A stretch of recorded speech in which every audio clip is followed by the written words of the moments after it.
PRAAAAAA. What's up my people, my name is Spicey and today we're reading I Don't Work Here Karen, I'm Just Delivering. Crazy couple ambushed my boyfriend and I at a hotel, demands we do things for them, insulted us for being gay and tried to get us arrested. And finally, the most obvious I don't work here lady ever. But before we get into the story of a boss mistaken for an employee and was demanded to fire himself, congratulations RJ Ship for the comment of the day. You know who you are, and guys, leave a fire emoji in the comments if you think the video is fire.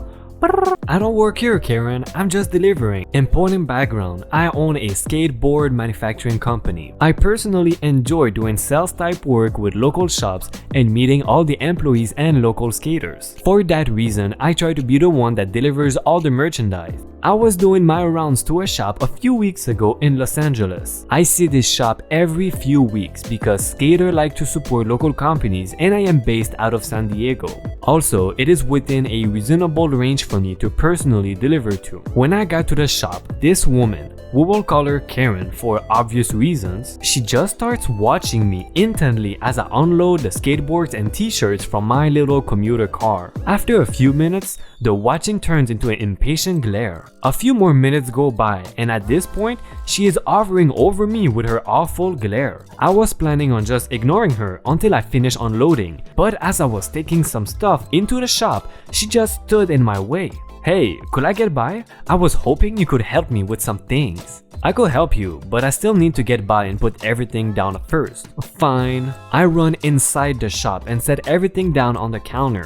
I figured it would not be no big deal to offer advice on what board, wheels, trucks or whatever she could get. Great opportunity to promote my brand to her actually. I should have kept ignoring her. So, I want a discount. These skateboards are $48 and that is outrageous. A skateboard at Walmart is only 30 bucks and it comes with all the parts, not just the wood. Yes, it can be pricey to start, but unlike a Walmart skateboard, most of the parts you buy today will last for a very long time. The wheels and trucks especially can last years.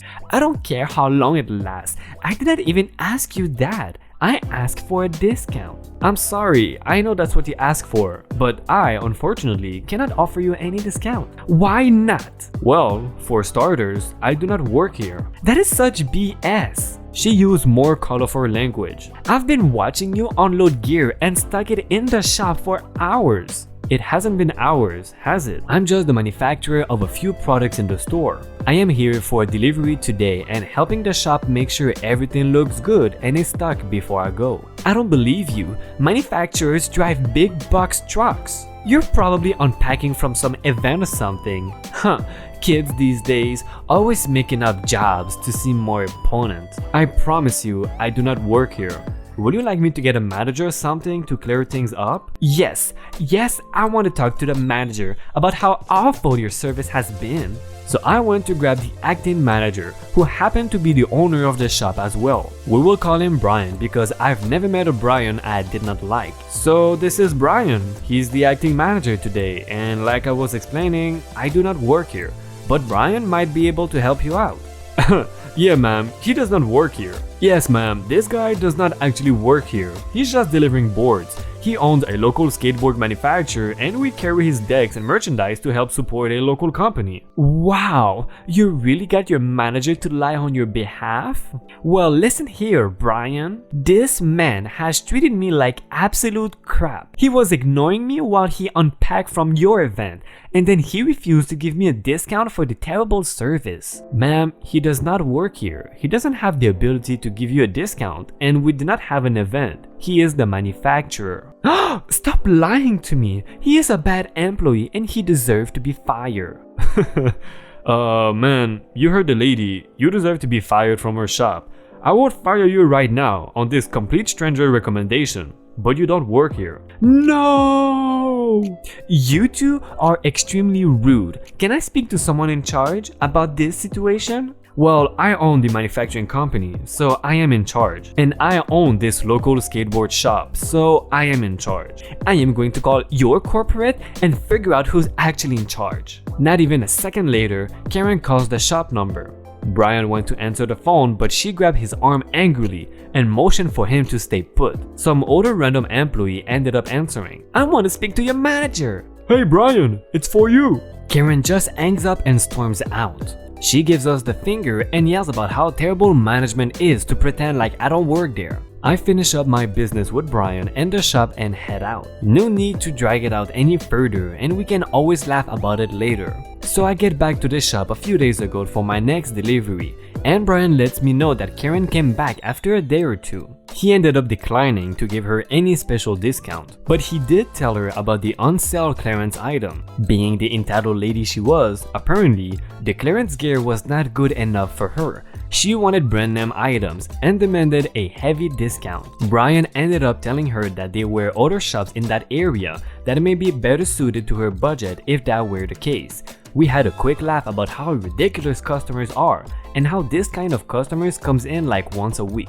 Crazy couple ambushed my boyfriend and I at a hotel, demands we do things for them, insulted us for being gay and tried to get us arrested. This happened about a month ago, but my boyfriend convinced me to get an account to share this story, and many others of similar natures, as we seem to attract crazy and entitled people. My boyfriend, who I will call John, and I, OP, also male. We are on a little weekend getaway that we had planned months in advance to come after some stressful times at work. We got a hotel room and plan on spending a couple of nights relaxing and pampering ourselves. We had just entered the building, did not even make it to the check-in counter, before this crazy lady and her husband stormed up to us and began all yelling at us all at once about various things. Whoa, calm down. Who the hell are you people?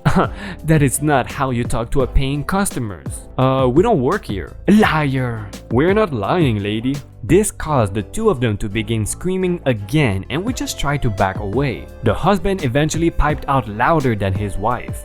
"I demand that you fix our TV, change our sheets, and bring us dinner to our room for free, you lying little piece of people." It was at this point that he realized that we are holding hands. "You're homosexual? What the hell is wrong with this place?" The two of them again began yelling, and I was starting to wonder if this place even had security. And there were no other guests in the lobby to be witnesses to this. Eventually, someone must have called for security because a couple of guards came over and asked what the problem was. "These homosexuals try to mug us." The security guard looks at John and I, and we try to explain, but before we could, the husband piped up again. "Arrest them." Security told them to shut it and gave us a chance to explain ourselves. We told the truth that we had shown up to check in, and they came at us and started yelling.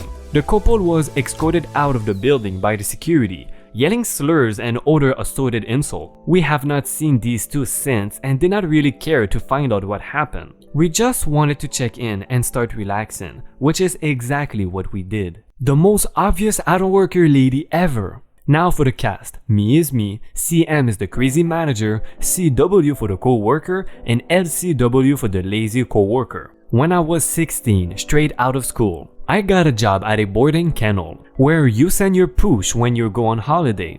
This place was owned by a vet who had her own breeding collection of Weimaraner's. Sorry if I said it wrong. There were at least 20 of them at any time, depending on how many had pups. I should have realized when I went for the interview that the manager was insane. If I had not been so excited about getting my first proper job, I'd have run a mile. During the interview, the manager gave me a list of things to say to people who called with questions about the care of the dogs. These included: the dogs all get individual kennels unless specifically requested. An example, if you have two dogs that live together and you want them to share, the dogs all get walked every day. If you bring your dog's own preferred food, we will feed it to your dog, otherwise we will use good brand dry food. We don't walk the dogs ever, they just get let out in the hallway. The corridor that led to the kennel's individual entrances. If there's time. And this is where I should have left. The hours were long, 6 AM till 10 PM many days. The work was physically hard, moving sacks of dry food, bending over to pick poop from 36 kennels 3 times a day, and carrying the full poop bucket to the drain to wash them, carrying 36 soiled vet beds every day to the laundry and hanging them out to drip dry, feeding all the holiday dogs with the same generic dry food. then doing all of the above for the breeding dogs and feed them and milking the 2 resident goats. Yes, goats. Twice a day, along with housing and disinfecting the whole area twice a day. About an anchor of concrete, getting from wherever we were to the office in time to answer the phone, taking bookings and doing paperwork, picking up broken glass by hand into buckets. From the private woodland area where the residents' dogs were allowed but not the brothers. And much more. The last bus that ran from Worktown to Hometown left at 9:50, so many nights I ended up walking the 8 miles home. Most mornings there was a list of arrivals on the desk in the office and instructions on where to put them, along with a few extra tasks to be performed that day. Also, a flashing light on the answering machine with people requiring callbacks to make bookings. I was usually the first to arrive, so after checking that all the dogs had water and were okay, I would get on with writing the messages down for the manager when she got in. By the time I'd be done with this,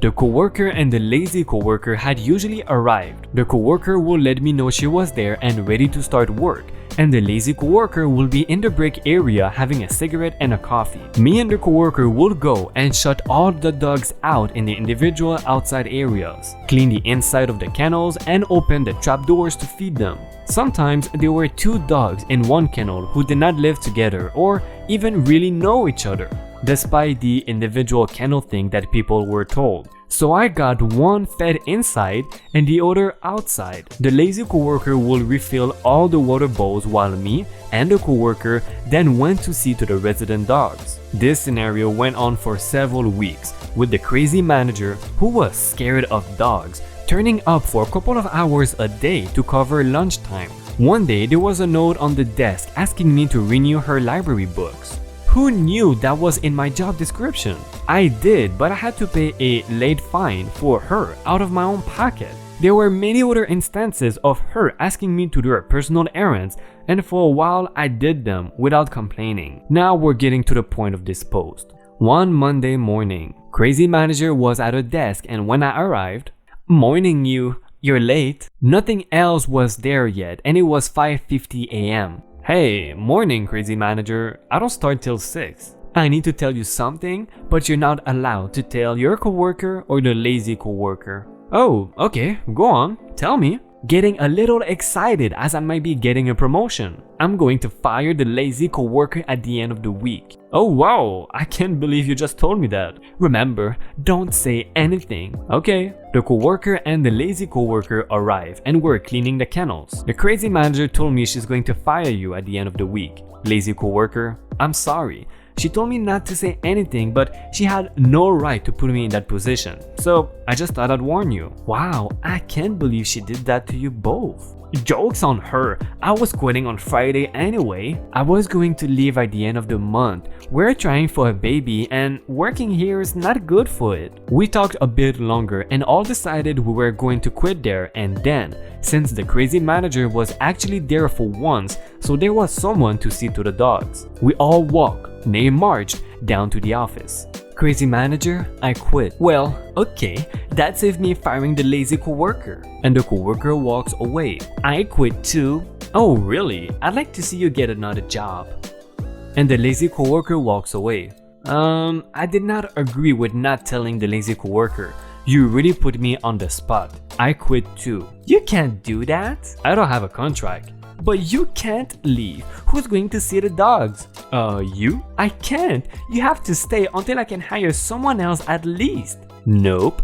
And I walk out of the office, leaving the door to swing. We all went back at about the same time on the Thursday to collect our final pay packets. I was the last one there, and the other 2 were just leaving as I got out of my dad's car. He had given me a lift. The crazy manager opened the office door and yelled across the yard at me to pick up that cardboard box and put it in the skip. "You should have done it yesterday." And this was a massive box at about 6 feet by 4 feet, and me being 5'3" could not have lifted it alone. I don't work here, I just came to collect my wages. I went into the office, picked up my pay packet, and got back in the car, leaving the crazy manager with her mouth flapping like a fish. Hey, did you like this Idol Worker Lady video? If you did, check out my playlist right here. I bet you will love it. These videos take me a lot of effort to make, so if you can show me some support by liking the video and subscribing, this will mean the world to me.